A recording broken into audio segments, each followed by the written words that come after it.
Hello everyone, welcome to the session. So from today's class onwards, we are going to start from your unit 3. Okay, so part of the unit 3 we have already done on the Unacademy platform, that is again with laws of motion. You can actually see those classes over there. Now in today's class, from your chapter 3 dynamics, we're going to see what is congruent forces and what is equilibrium of congruent forces. Okay, so let's first learn this and let's understand this concept with a lot of numericals and examples. All right, so let's begin. My name is Mohana. I'm a physics educator here at Unacademy. So if you're taking your class 11 and 12 physics, I'll be teaching, and this is my Telegram channel link. Right, any updates is there, it will be shared here, so you can follow me on my Telegram channel, as well as this is your Unacademy ICSE and ISC both channel. You can follow this channel as well. Okay, now just like how we have the free YouTube classes over here, we also have some free classes on the Unacademy platform. Those we call as special classes. Now you can learn from your favorite educators for free. You can engage with the educators via pull features. If you have any doubts, right, these classes are again live classes, just like how we have on the YT session. So you can get any of your doubts you have, you can get them cleared as well. Okay, now the links to the upcoming special classes are given in the description box. You can just go to click on class 11 and all the upcoming links will be special classes links will be there. Now the next special class is on 22nd July at 7:45. Again, this will be on laws of motion. This is actually from your unit 3, right? This is part 5 of the series, but it's okay. You can come to the class, and if you still have any doubts in laws of motion, you can ask, or we can learn one new topic, right? Okay, you can join this class. Just go to this class, notify me before the class goes live, you will be notified, right? Then on 27th July at 7:45 p.m., right, there's going to be another class, and this class is on quiz on motion in a plane. We have done so many videos on YouTube with previous sessions on motion in a plane, right? So we are going to pick few examples, like, very, very important questions or very, very important concepts you need to remember. We would do that on quiz on motion in a plane. So you can join for this session as well, okay? Now, with this note, let's begin. So before I go ahead and any further, so congratulations for all of you for actually scoring really well in your class 10. And in case if you are interested to know how to score really good marks in your class 10 for class 10 preparation, you can join this session with Manam sir and Arpit Tiwari. He has scored around 98.98%, right? You can score this session for the strategies, okay? And this session is going to happen on 20th July at 7:45 p.m. with Manam sir. You can use this code to enroll in this class. Okay. Now, if you're interested in the Unacademy, Unacademy Plus subscription, so these are some of the advantage. One is you can learn from the comfort of your home. Next is you will get unlimited access to all the courses, okay? Whenever you're taking a course with Unacademy, you're getting 4 subjects, that is physics, chemistry, math and biology. You're getting 4 subjects, okay? So you'll have unlimited access to all 4 subjects. Next, okay, and also, just give me a second, right? Okay, and also you'll be learning from top educators, and every 4th session is going to be a doubt clearing session. Okay, now in your plus subscription, we will cover your entire syllabus, right? Then there are many practice tests available, and every other weekend there will be a live test series. Right after a live test series, there will be a session with the educator. Okay, so any doubts you have, you can get your doubts cleared there. Now, for upcoming batches detail, I'll give it to you shortly. Now, with Unacademy, the longer duration you take a course, the price per course actually goes down. So if you take for 1 year, you're paying 1,653 rupees per month. And if you're actually taking for like around 2 years, you're paying 1,378 rupees per month. If you're in class 10 and if you want to take up to for 3 years again, more than 2 years, right, you can use this subscription where you'll pay only 1,176 per month. Okay. Now, whenever you're taking a plus subscription, you can use the educator's code for discount. You can use my educator code for discount. Now, right now with Unacademy, we have a 20% off. That is, if you're taking the subscription plan before 22nd, and if you're taking, let's say, 1 year subscription, then you will save 2,975 rupees, okay? You're paying only 16,863 rupees, okay? If you're taking 1.5 year subscription, then you're saving 3,967 rupees. You're paying only 22,483 rupees. For 2 years, you're saving 4,959 rupees and you're paying only 28,104 rupees. Okay. So again, for 9 months, you're paying only 2,578 rupees and you're saving this and you're paying only 14,618 rupees. Okay. To avail this particular discount, you can use my code MTIS10. You can use this discount for this. You can use my code for 20% discount. And let's say you're taking a 1-year plan and you will get for this amount. All right. Now, the ongoing batches we have for class 10 is the name is Brahmastra. Again, this batch started on July 6th, and if you missed any classes, class recordings will be given, and every 4th session is a doubt clearing session. During doubt clearing session, any doubts you watched in the recordings, you can ask. Okay. Now, this course will be taught in English. For physics, we meet every 5:15 to 6:15, Tuesday, Thursday, Saturday. Okay. And I'll be taking physics. Math, Rahul sir will be taking. Manisha ma'am will be taking chemistry. Biology, Lakshay sir will be taking. Okay. All the timings with the dates are also given for each of the subjects. So whenever you're taking a plus subscription, you're getting 4 subjects. Okay. Now, if you see how many minimum number of classes you're getting in a month for each subject, you will at least get a minimum of 10 classes. Okay. Overall, in a month, minimum of 40 classes. At least 40 classes will be there. Other than this, you will have analysis sessions and all other classes. Okay. Now, and all other benefits like your practice test, all the rest will be available for that. Now, if you're in class 11, you are in absolute, advantage, because if you're taking a class 11 subscription, your class 12 subscription is absolutely free. So, right now, if you're taking a plus subscription before 22nd June, right, with the code MTIS10, you will be first of all getting 20% instant discount, right? Along with that, if you're taking a 9-month to 1-year plan, right, basically if you're taking 1 year of class 11 subscription, your class 12 subscription is absolutely free. So you pay for 1 year, you're getting the benefits for 2 years. So the price per class, when you're taking in this offer, the price per class goes down below 20 rupees, 20 to 25 rupees per class. Okay. So on this note, let's see, for class 12 also we have a batch. The batch name is Achievers. The batch again started on July 6th. And again, the course will be taught in English. For physics, we meet every Monday, Wednesday, Friday between 5:15 to 6:15. Okay. With this note, let's begin today's class. All right. Now, first we'll understand what is a congruent force. Okay. When forces act on the same point on a body, these are called as congruent forces. Okay. For example, let's say you have a string, and let's say there is a mass tied to the string over here. Okay. On the string, there are different types of forces hanging. Okay. Let's say this string is attached over here. Okay. Now, let's say you're applying a particular force to the string over here. Okay. You're just pushing this particular string. So what happens? The string goes to this direction. This mass comes down over here. So at this point over here, there are various forces acting. So what are the total forces that are acting? One is tension, that is between the from this point, the tension force will act this way, right? Now here, from the mass over here, there is another force acting this way, and you're applying a force in this direction. So that is acting this way. So if you see multiple forces, right? Multiple forces are acting at one point over here. Now these forces acting at the same point on an object, right, is called as congruent forces. Alright, so if you have any doubts, because we are just starting the concept, ask me then and there. Okay, next is, what is equilibrium of these congruent forces? As the name suggests, when all of these different unbalanced forces are acting on this body, right, and let's say all of these unbalanced forces, when you take them net together, their force becomes 0, right? For example, here there are 3 different forces acting. Let's say this is force 1, force 2 and force 3, right? 3 different forces is acting on this. Now, if you take the net force of all of them, F1, F2 and F3, if you take the net force, and if the net force becomes 0, then we say this particular point, at this particular point, this object is actually balanced, right?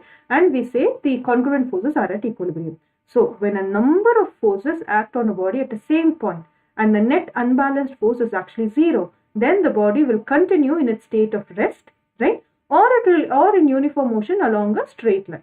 Okay, then it is said to be in equilibrium. All right. Now, for example, you can take another example also. Let's say you have an object of mass. Let's say you're applying a force in this direction. So force is going in this direction, and there is friction acting in the opposite direction. Okay, the number of forces acting on this body, and if the net all together, let's say this is F1 and F2. Okay, now F1 and F2 together, if they are equal to 0, then we say this particular congruent forces is in equilibrium. Because the body in this case, because the forces are equal to 0, then F1 will be equal to minus F2, meaning their magnitude are equal but they are acting in different direction. So they cancel out each other, and if the object will stay at rest. Okay, so this is meant by equilibrium of congruent forces, right? So let's learn this with some more example. Okay, now right, very simple one. We are going to consider three forces. Okay, let's say this particular force is actually F2. Okay, this is force F2. Okay, let's say this is force F1. Right, now on a particular point over here, it could be a thread, right? Let's say there is a thread with the mass hanging over here, right? Or anything, any object you can take. Okay, so there are two forces acting on this point over here, right? Now, if you take the resultant of these two forces, how will we find the resultant? We know that this is, in this case, two forces are acting at the same point, right?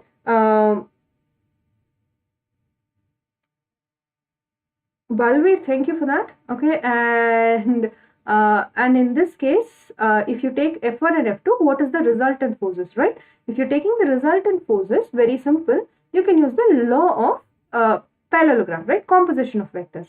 So basically, when you're adding two vectors, what is the final vector you're getting? Okay, composition of vectors. In this case, we will use the parallelogram law of addition. Okay, for that you take two vectors over here, right? Now, what is the resultant of this particular vector? The resultant of this particular vector will be given by the diagonal between them, right? So the resultant is in this direction. So the resultant in this case is nothing but it gives you composition of vectors, means adding two vectors, right? F1 plus F2. What is the effect of F1 and F2, right? Individually, what are the effect of F1 and F2? If you are adding those two together, you get it in this direction, right? Unit 2, we did this. We did kinematics whole equation. If you still have doubts, go to the previous lectures. But if you feel like, if in case you feel like you want to attend a session, don't worry. There's an upcoming special classes on the Unacademy platform. You can attend and again ask your doubts. Okay. So there are two different directions, and here this is the resultant. Now, when can this forces become congruent forces? Okay. Let's say this particular force is in this direction, right? Now, whatever this F1 and F2 is, right? Whatever this F1 and F2 is, the addition of these two forces, right, should be equal to some other force but in the opposite direction. So that's basically given by this force over here. Let's say this is F3. Okay. So F3 over here is equivalent to F1 plus F2. Okay. Maybe the distance that I've taken is not really great, but actually, let's say these two vectors are same, right? Let's say the length of these two vectors are same, meaning their magnitude wise they are same. Okay, they are actually same, and in this case, let's say they are actually opposite to each other. They're in the opposite direction, right? So minus. So if you take what is the force over here, this particular force is equal but in magnitude but opposite in direction to the resultant of these two forces. Okay, now if you take these forces, now if you see, the object will be in equilibrium. Why? If you take this force, if you take these forces, right, you can actually see that F3 vector will be, bring these two to the other side, this will be F1 plus F2, right? All of those are 0.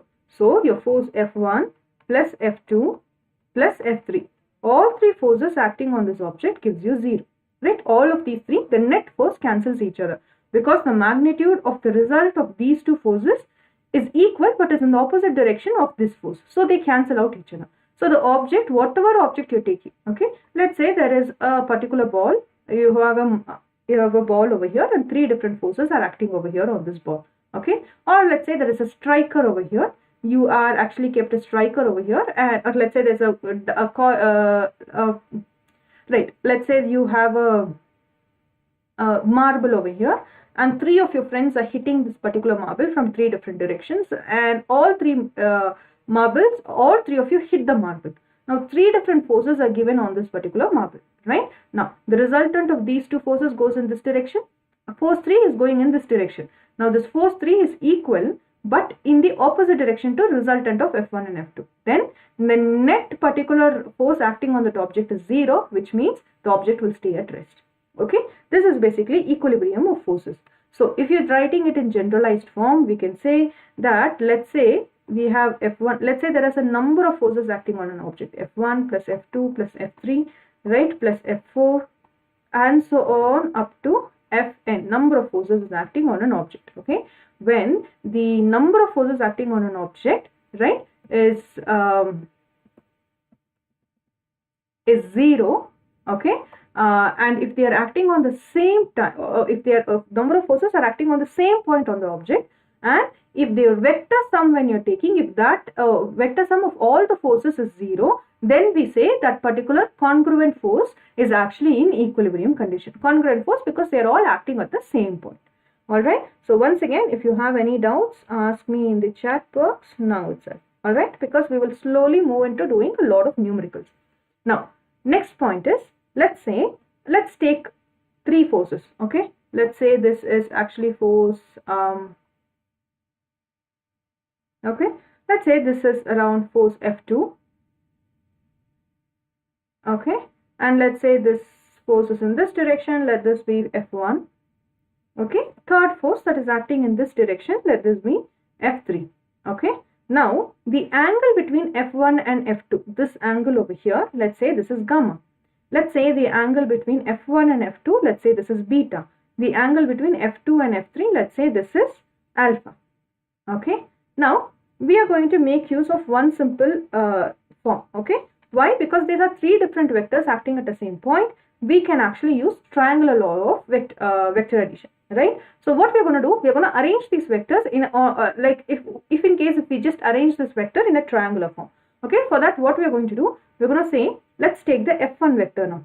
Okay, the F1 vector is actually along this direction, right? Let's do one after another. Okay, the F1 vector is in this direction. This is F1 vector, right? I'm going to extend this line over here. Alright, now let's say this is A, B of a triangle. Okay, very simple, right? Now what we are going to do, this vector is in this direction. Next we are going to take the F2 vector, start from this point over here and bring it over here, right? Let's say this is BC, like this is again in this direction. This is F2 vector. Okay, now the angle between over here, if you say between F2 and F3, if you see, it is gamma. Okay, angle between F2 and F3 is gamma. So this angle that you're seeing is gamma. So you have a straight line, and over here what we are saying, this angle is gamma, right? But on a straight line, the complete angle is 180 degrees. In terms of pi, when you're writing in radians, it will be pi, right? In terms of degrees, 180, in radians it is pi. Now this angle we are saying is gamma, right? So this particular side of the angle will be what? Complete angle is pi minus gamma, right? So this side is gamma, means this side will be pi minus gamma. Okay, next, right? Next what we are going to do, we are going to do the same thing, but now we are going to move the third force, that is this force F3. F3 is in this down direction, right? F3 is in this down direction. So what we are going to do, we are going to do the same thing, F3, we are going to draw in this down direction, this is F3. Okay, now again we are going to extend this line over here. And what do we see in this case?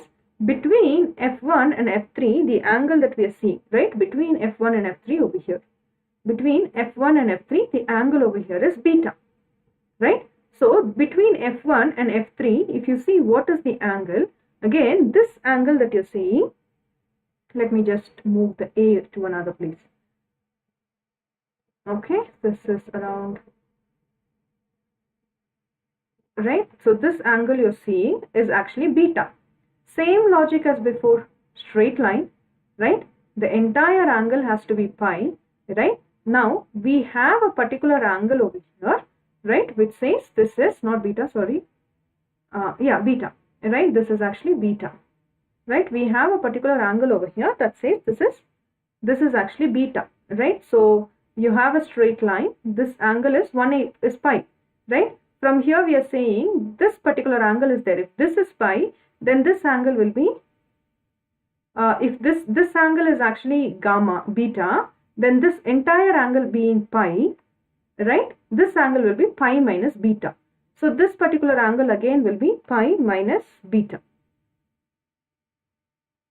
Okay, next. The third one that we are going to see over here, it's again this angle over here, right? The angle between F2 and F3. Between F2 and F3, the angle is gamma, right? This angle is again gamma. But what we are going to do? Again, we are going to extend this line over here. And see, between F2 and F3, between F2 and F3. So if I extend this line, this is F2, this is F3. So this angle is gamma, right?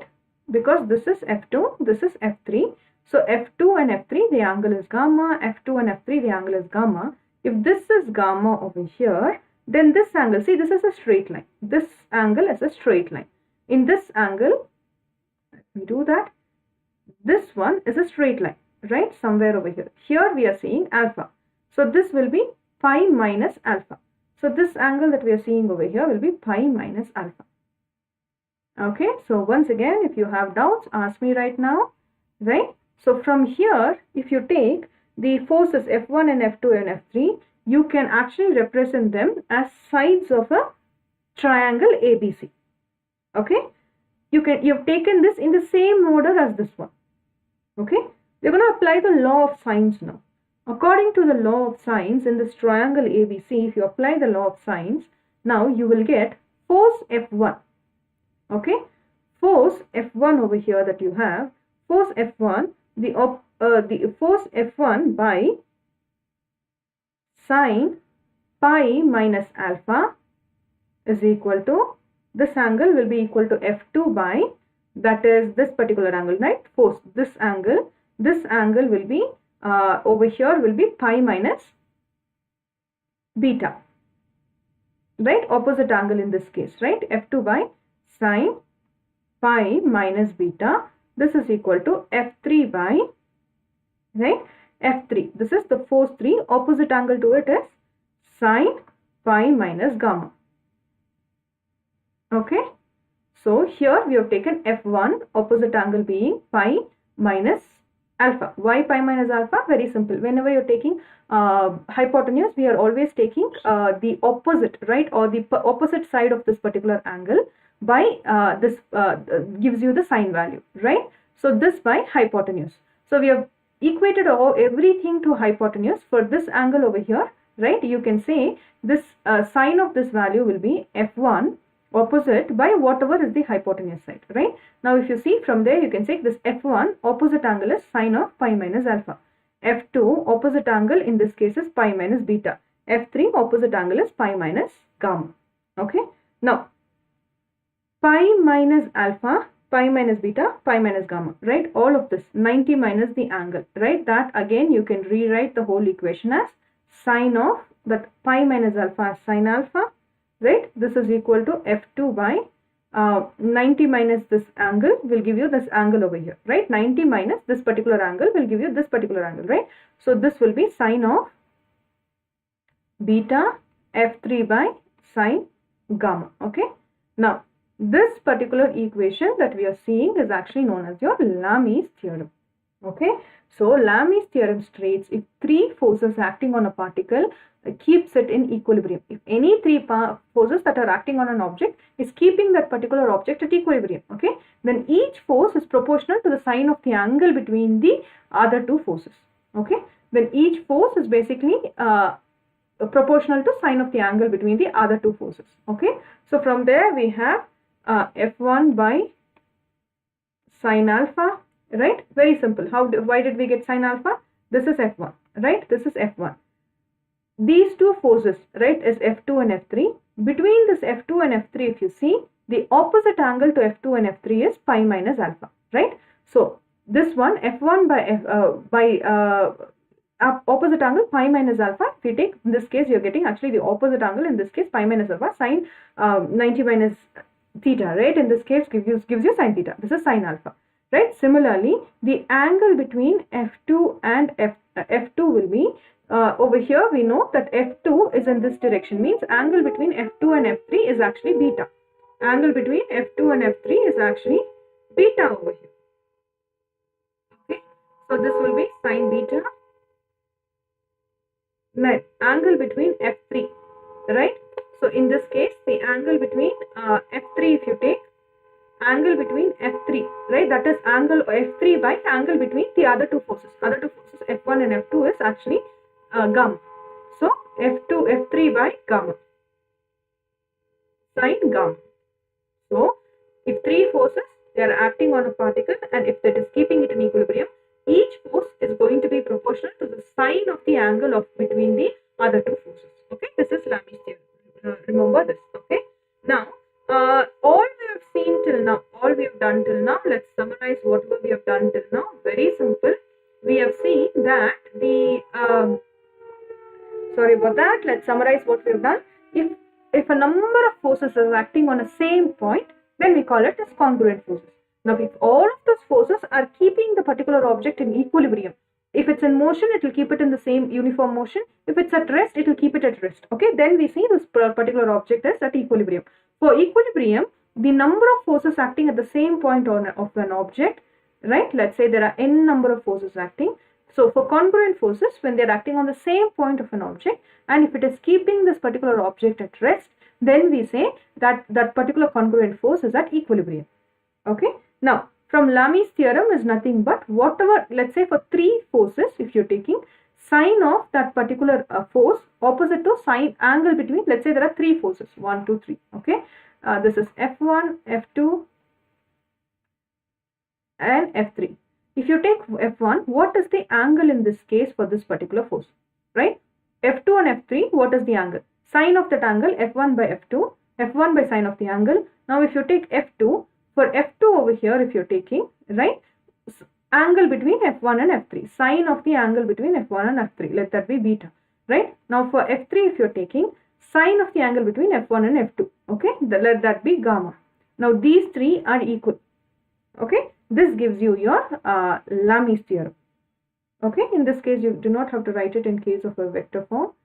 You can just write it in terms of your scalar form, right? That's it. This is all you're seeing. Now, since we are talking about forces over here, the SI unit of forces, if you know the answer, you can give it in the chat box, right? The SI unit of force in this case is going to be Newton. Okay, all right. Now, we have seen the basics of equilibrium forces or congruent forces, equilibrium of congruent forces. Now, let's do some examples. Okay, now what we have in this question is the mass. All of these questions are taken from your reference book. Link for the book's name is also given in the slide. Okay, the mass of 8 kgs is suspended by a rope of length 2 meters. Okay, so the length of this particular rope that we are seeing, that is 2 meters.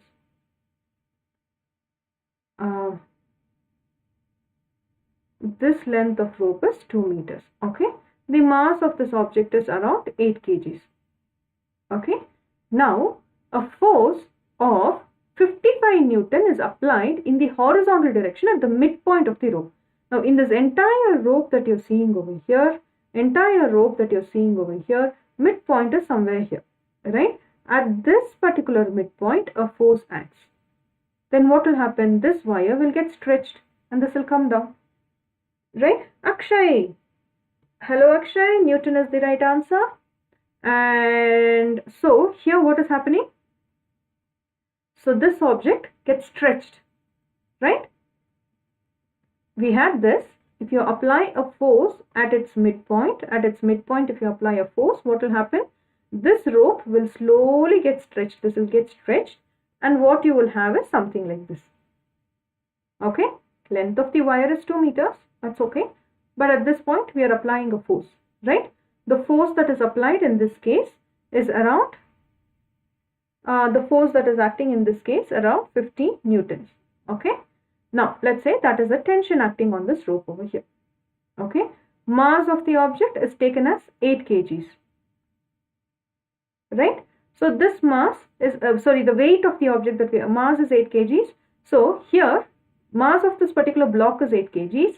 Now there will be a force acting downwards, right? This is because of the weight of the object, right? That's a force. Weight is vertically but a force, right? So that will be in the downward direction. So this will be weight of the object, which will be mass into its acceleration due to gravity. Okay, so that will act downwards. Now this particular mass of the string, if you see over here, this particular string, initially it was in this direction, right? Initially, if you see, this was actually in this direction. A force was applied, then it moved, right? Now it moved. Now if you see, the angle between these two is theta. This was initially this direction, now it went to this direction. Okay, so the question says, a mass of 8 kg is suspended by a rope of length of 2 meters from a ceiling. A force of 55 Newton is applied in the horizontal direction at the midpoint of the rope. Okay, midpoint of the rope, 50 Newton is applied. That applied force is in this direction. That's why this rope is going this side. Okay, now what is the angle made by the rope with the vertical in equilibrium? In equilibrium means whatever forces it is acting over here, all of them cancel out each other. Here they are asking us to take gravity as 10 meters per second square. We are going to neglect the mass because of the rope. All we want to find is this angle theta over here. Okay, and yes, Akshay, that is actually right. The weight actually acts downwards in this case. And since the weight is acting downwards, there will be, because this rope is in this form, right, there will be a tension force acting in this direction, right? So there is going to be a tension force, a reactive force or a tension force acting in this direction. Let's say initially this mass is in this direction, means at this point the force is acting. There will be a tension force at this point to this rope over here. Okay, let's take that tension force as T1. Okay, now because of the weight, there is going to be a force acting from this weight to this point. This is T2. Similarly, this is a reactive force. From this point, there will be a tension force acting downwards. This is T2. Okay, because this weight is again connected to this mass over here, there will be another tension force acting in this too. So these two tension forces will be opposite to each other. Okay, and in this case, if you take, it is a 2 meter rope, right? It's a 2 meter rope. At midpoint, at midpoint we have applied the force, which means this length of the rope, if you take, it is around 1 meter. All right. Okay. Now, let me use a different color to represent the same. This is 1 meter. All right. Now this third force that is acting over here, let's take that third force as T3. That is the 15 Newton force that is acting. All right. Now there is a weight force acting down, so there will be a reaction force acting up. But in this point, force is applied, so that is T3 is in this side.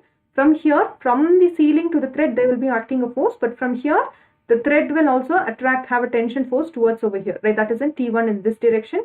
And from this point, there is T2, which is equal and opposite to this force, acts over here at T2 in this direction. Okay. Now, here if you take, there are two forces. These are sort of perpendicular to each other, right? T1, T3 and T2. Okay. Now, if you see, this T1 over here is at an angle, right? So this T1 can be resolved. Let's resolve it into two components. Okay, one component is going to go into this direction, horizontal component, right? Now this angle is theta, this angle again is going to be theta, right? We have T1, so now applying resolution of vectors, right? T1 is in this direction, resolution of vectors, if you apply, this will be what, this angle over here will be what, this will be T1, okay, into cos theta. Okay, very simple. We have a force like this, right? We want this side. We want to know what is this side. This is theta, right? So if you take cos theta will give you, let's say this side length is x. This is T1. Okay, cos theta will give you what is the base or the adjacent side, that is x by T1. So this x length over here will be T1 cos theta, right? That's what we have written over here, T1 cos theta. Okay, now this T1 can be resolved into another component that is acting along in this direction, right? So what will be this component? Now we have T1 in this direction, right? So again, we know angle is in theta is in this direction. Now whatever is the length of this side over here, right, will be the same as the length of this side over here, right? That is exactly what we want. Okay, this side length is equal to this side length, right? Now how will we get this x over here? For that we have to take perpendicular, right? From this angle, what is at the opposite angle to it? Perpendicular. That is basically your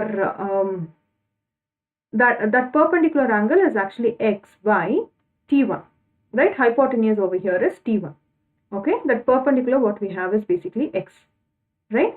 So whatever this value of x is, this value of x will be same. Okay, so x by T1 will be equal to sine theta. So x will be equal to T1 into sine theta. So this x value is T1 sine theta. If this length is x, so this length is actually T1 sine theta, means that is what we have considered. We considered this triangle only, right? So if this length is T1 sine theta, means this length will also be T1 sine theta. Okay, so we have finally got the two resolved vectors, right? This is again T1 sine theta. Once again, if you have any doubts here, ask me now and then. Okay, now we have resolved it into two components. Now what can we say about all of these angles that we are seeing over here? Okay, the different things we can say about these angles are, one is, if you look at the tension T1 sine theta, okay, this T1 sine theta is equal to this tension force T3, which is equal to, in this case, it is 55 Newton, right? So whatever is this side, this side that you're seeing, this tension force, this is equal to this one, right? And their magnitude is 55 Newton. Okay, that's first point one that you can say from here. Okay, point two. What about this? Because congruent forces means what is the force at this particular angle, right? Now here if you see, T1 sine theta is equal to T2, this point. Okay, so T1 cos theta is equal to T2. Okay, at this point, if you take whatever is this T1 cos theta, this is equal to T2. But this T2, this magnitude over here and this magnitude over here is same. This magnitude over here and this magnitude over here is same. So this gives us the weight. Okay, how do we calculate the weight here? Very simple. We know mass is actually 8 kilograms into gravitation and G over here is asked to be taken as 10. So that gives us 80 Newton. So here this is actually 80 Newton. Okay, what are they asking us to find? Tan theta, right? Now we know this side, we know this side, right? So you either can take this triangle or this triangle, they both are same, right? So you can actually find this angle or this angle, because they're opposite, they'll give you the same side. Okay, well, we know this one is T1 sine theta and this one is T1 cos theta, right? Let me write that. The one on top is actually, this length is again T1 sine theta and this length is again T1 cos theta, right? So you can take this angle or this angle, it will both give you the same, right? So if you want to find the angle, this theta angle over here, if you're taking this particular triangle, right, you have a triangle like this. Okay, I'm just going to do the triangle bit over here, right? So you have a particular tension force acting in this direction, right? And there is one more force acting in this direction. This is basically your T1 sine theta. This is basically T1, and you have one more force acting in this direction, which is your T1 cos theta, and this angle that you're getting is theta. Okay, so if you want to find theta over here, right, then you have to take tan of that value, because that will give you sine and cos. Okay, so we are going to divide both of these equations, right? So divide T1 sine theta, right, by T2 sine cos theta. T1 sine theta is equal to T3, its value is 55 Newton, right? Similarly, T2 here T2 cos theta, right? So this T2 cos theta over, yeah, T1 cos theta again, sorry, my mistake, this is again T1 cos theta. So here T1 cos theta again is equal to T2, which is around 80 Newton, right? These two cancels, T1, and in this case again this is also T1, right? the T1 over here, this term, the tension 1 force cancels. Sine by cos is nothing but tan theta, right? So you can say somewhere around 5.5 by 8 or 55 by 8, okay, anything you can say. So over here, if you take tan sine is equal to tan inverse of this value. So if you have the answer for tan inverse of this value, give it in the chat box.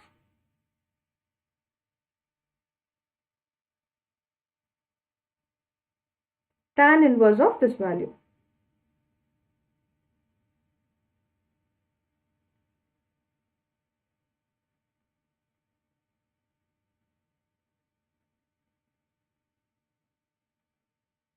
So tan inverse of 30 gives you a value of about 34.5 degrees.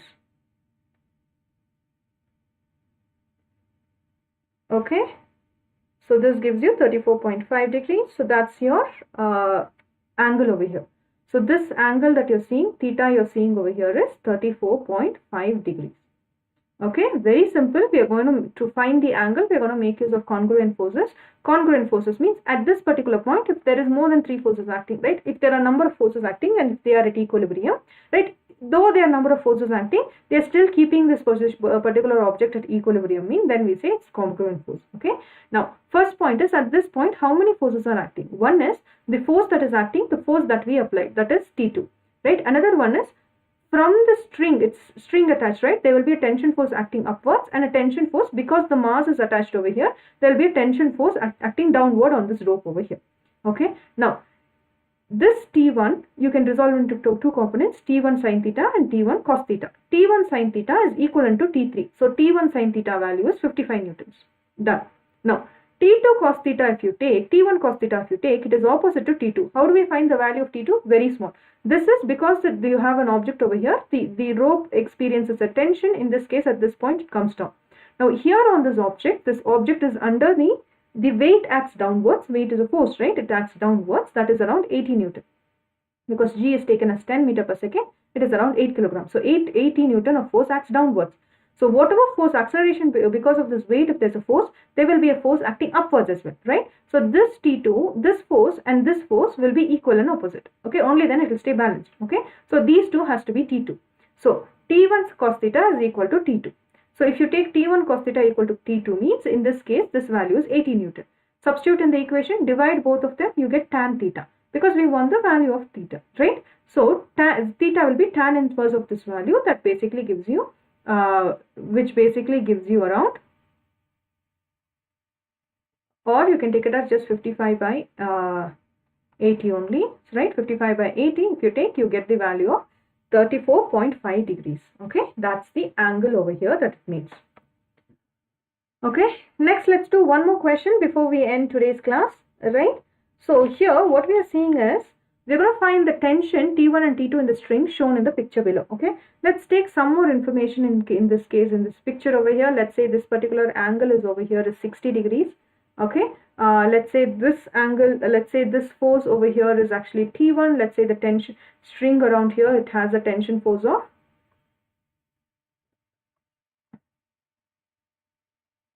right, let's say this has a tension force of T2. Okay, let's say the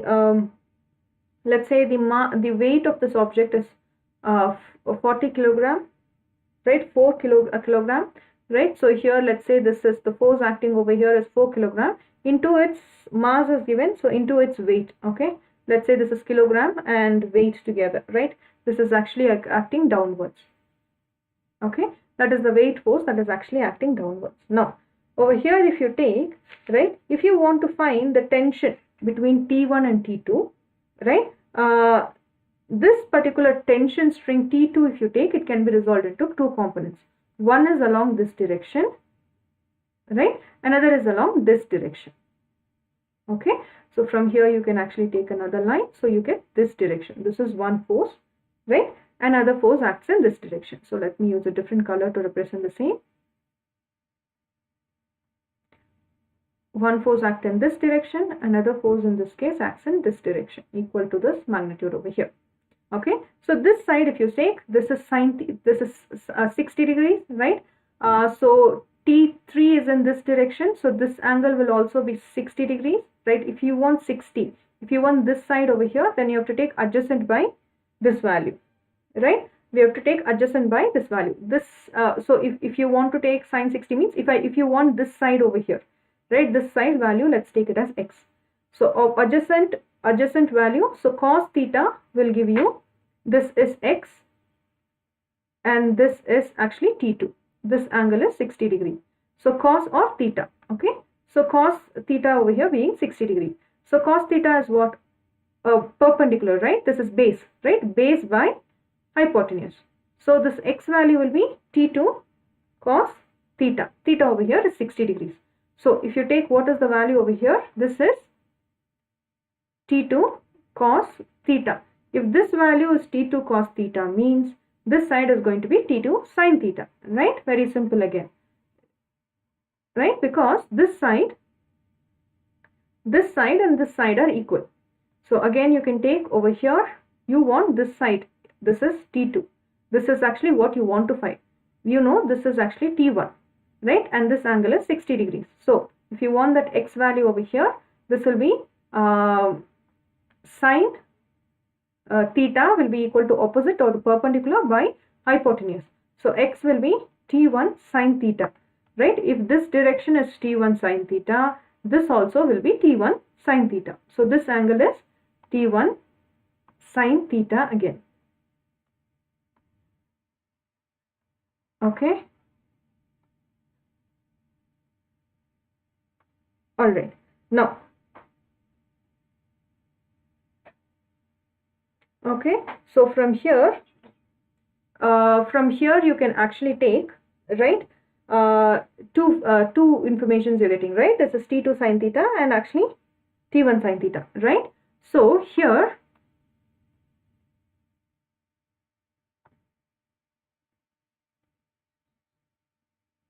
okay, and right, so here what we want to find is the tension string in the string T1, right? And if you take right, so you got two values. Now if you take T1 sine theta, this particular value is equal to this downward acting force over here, right? The downward acting force, if you take this particular force, if it, let's say, that is actually weight that is acting downwards, right? So this weight is nothing but it's given into its mass into gravity, right? So here in this case, T1 sine theta will be equal to the weight acting downwards, right? This weight is again mass into gravity. So mass into gravity is, mass in this case is 4 into 9.8, right? 9.8 Newton. This value will be 4 into 9.8 Newton. That is acting downwards, right? Now the next thing is, what we are going to see is next what we want to see is, what is this tension in the string T1, right?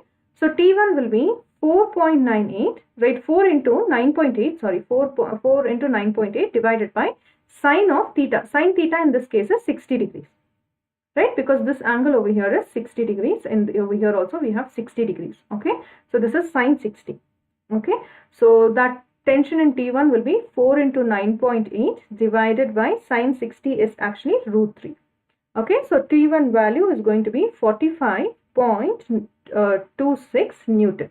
Okay, that's going to be a tension one, tension in the string one. Now, if you take T2, right, the value of T2 over here, this particular value T2, right, is going to be equal to T1, that is the tension in the string 1, into cos 60 degrees. Okay, we just found what is the value of T1. T1 is basically 45.26 into cos 60 degrees. Cos 60 is 0.5. Okay, then T2 is actually equal to 22.63 Newton. Okay, that gives you the tension in the string 2. So this tension in string 2 is the force over here, the tension force is 22.63 Newton, and in this string 1 over here, the tension force is 45.26 Newton. Alright, so with this note, we are coming towards the end of the class. So if you have any doubts, you can again ask in the comment section. Alright, now, okay, so these we can do tomorrow. Okay, probably one more question before we end. Let's say an object A is connected to a ball is connected to this particular string over here. Let's say the angle in which it is connected to, in this case, let it be 60 degrees, right? Let's say this is AB, a ball is connected from the string, right? And let's say this is 30 degrees. So this, in this case, if you take, if this is 60 and 30, right, this angle that you're seeing in this case, right, this angle that you're seeing in this case, this should be around 90 degrees, right? Because the sum of all the sum of these triangles will actually give you 180 degrees, right? So if this is 60, if this two adds up to 90, then this should be around 90. So sum of all of them gives you 120 degrees, right? So sorry, 180 degrees. So this tension on the string, let's take this to be T2. The tension along the string, let's take it to be T1. Okay. Now from this origin point over here, let's say the force, right, weight actually acts downwards, right?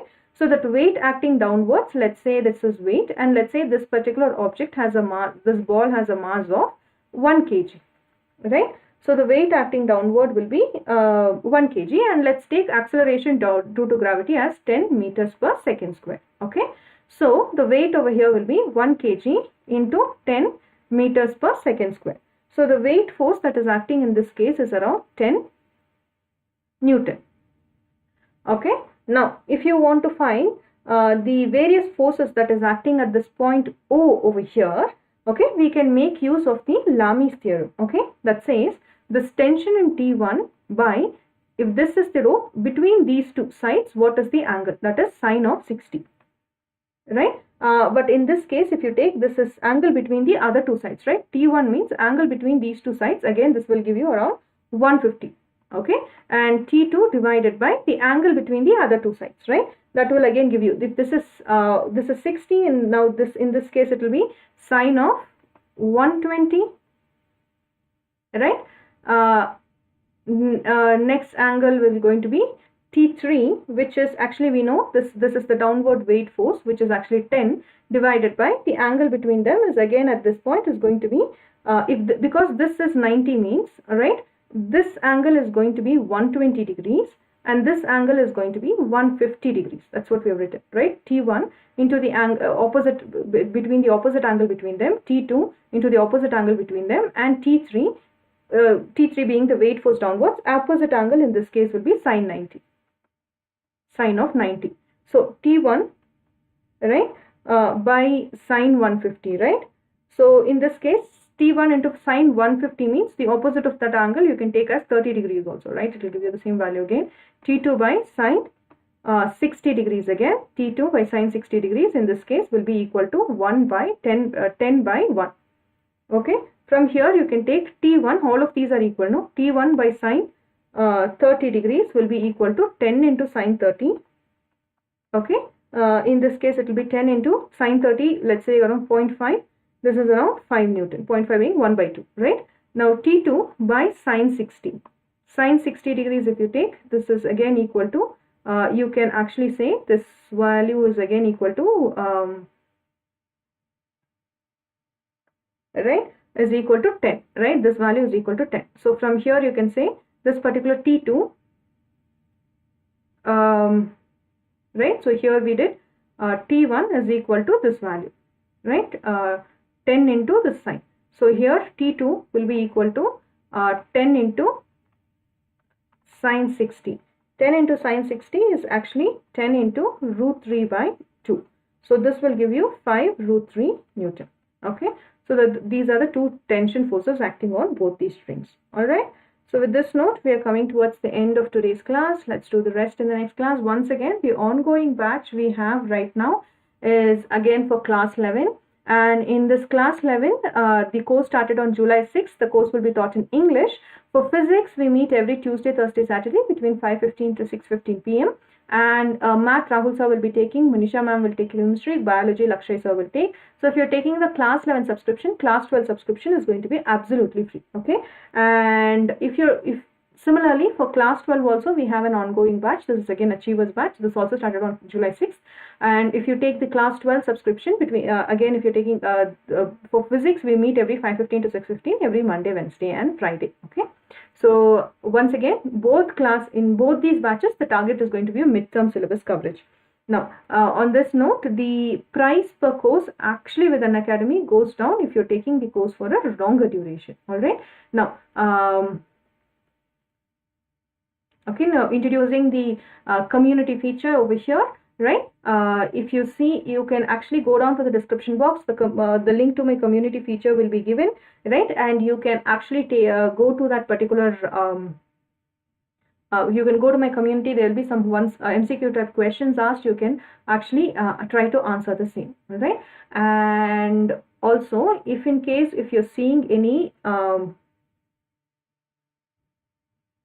okay, so if in case if you're seeing any issues with any of the videos, any inappropriate issues with any of your videos, and if you're reporting the same, then you can actually claim a prize. Okay, and right, just a second. Right, with this note, we're coming towards the end of the class, right? And I'll see you all in the next class. If you like your video, please share it among your friends, right? And also make sure to subscribe to the channel and click on the bell icon to get further notification.